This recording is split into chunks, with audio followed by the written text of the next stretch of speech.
Hello everyone, welcome to today's session. పెద్ద చదువులు చదివితే ఇంగ్లీష్లో మాట్లాడడం రాదా? ఇంటర్వ్యూకి పోతే ఇంగ్లీష్ రాదని ఉద్యోగం ఇయ్యకపోయా, ఉద్యోగం లేకపోతే పిల్లనియరా, అయ్యా ఇంట్లోకి రానియడా? ఏం చేయమంటారు సార్ ఇంగ్లీష్ మాట్లాడడానికి? కాస్త నేర్పరాదండి. సరిగ్గా కొద్ది రోజుల క్రితం నా స్టూడెంట్స్ నన్ను కలిసినప్పుడు వెలువచ్చినటువంటి అంశాలు, మన చుట్టూ ఉన్నటువంటి ప్రపంచంలో కూడా చాలా మంది ఇలాంటి సమస్యతో బాధపడుతూనే ఉంటారు. వారి కోసమే ఈ వీడియో స్కిప్ చేయకుండా చూడండి, ఖచ్చితంగా మీకు హెల్ప్ అవుతుంది. నేను Sahiti Srinivas, a spoken English trainer and soft skills coach. You are watching the channel Sahity's Institute of English and Soft Skills. Unique in service for more than 2 decades. Friends, ముందు వీడియోస్లో spoken English కోసం models యొక్క ఆవశ్యకత ఏంటి, వాటిని ఉపయోగిస్తే communication ఎలా పటిష్టంగా ఉంటుంది అనేటువంటి విషయాలు చెప్పుకున్నాము. ఈ వీడియోలో మోడల్స్లో ఒకటైనటువంటి యూజ్డ్ టు గురించి తెలుసుకుందాం. Used to is a model which is used to express the actions which happened in the past which are not happening at present. గతంలో జరిగి వర్తమాన కాలంలో అంటే ప్రస్తుతము జరగకుండా ఉన్నట్లయితే వాటిని తెలియజేయడానికి యూజ్డ్ టు ఉపయోగిస్తాం. మిగతా మోడల్స్ మాదిరిగానే యూజ్డ్ టు తర్వాత బీ గాని, హ్యావ్ గాని, V1 గాని వస్తుంది.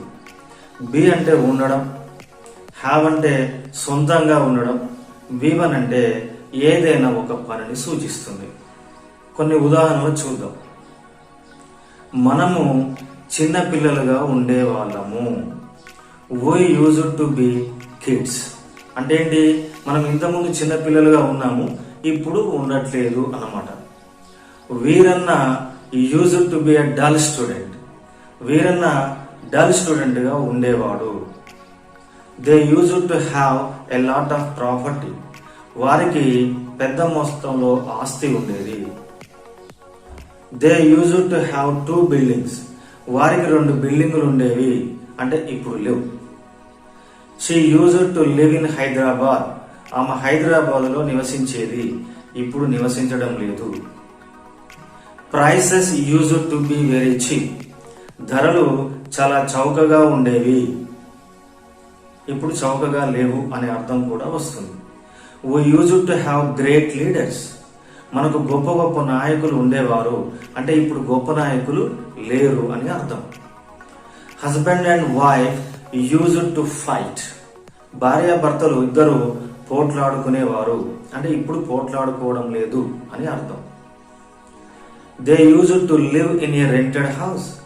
వారు అద్దె ఇంట్లో నివసించేవారు, అంటే ప్రస్తుతము అద్దె ఇంట్లో ఉండట్లేదు అని అర్థం. I used to work for 8 periods. నేను 8 పీరియడ్ల వరకు పని చేసేవాడిని, అంటే ఇప్పుడు పని చేయట్లేదు అని అర్థం. సో మీకు ఎంతో కొంత ఐడియా వచ్చిందని నేను అనుకుంటున్నాను. ఒకవేళ ఐడియా కనుక రాకపోతే మళ్ళీ వీడియో మొదటి నుంచి చూడండి, ఖచ్చితంగా మీకు అర్థమవుతుంది. ఒకవేళ ఈ యూజ్డ్ టును నాట్ యూజ్ చేసి కనుక చెప్పినట్లయితే గతంలో జరగకుండా ఉండి ఇప్పుడు జరుగుతూ ఉన్నట్లయితే ఆ విధంగా చెప్పవచ్చు. ఇక నాట్ని ఎలా యాడ్ చేయాలి అనేది చూసినట్లయితే యూజ్డ్ టు తర్వాత నాట్ వస్తుంది అనమాట. అంటే ఒక స్ట్రక్చర్ కనుక తీసుకున్నట్లయితే ఫస్ట్ సబ్జెక్టు, తర్వాత యూజ్ నాట్ టు, తర్వాత బీ గాని, హ్యావ్ గాని, V1 గాని వస్తుంది. They use not to live together. వారు కలిసి జీవించేవారు కాదు, అంటే ఇప్పుడు కలిసి జీవిస్తున్నారు అని అర్థం. She use not to play cricket. ఆమె క్రికెట్ ఆడేది కాదు, అంటే ఇప్పుడు క్రికెట్ ఆడుతుంది అని అర్థం. KCR use not to be the CM of Telangana. We use not to have separate Telangana. They use not to have real estate business.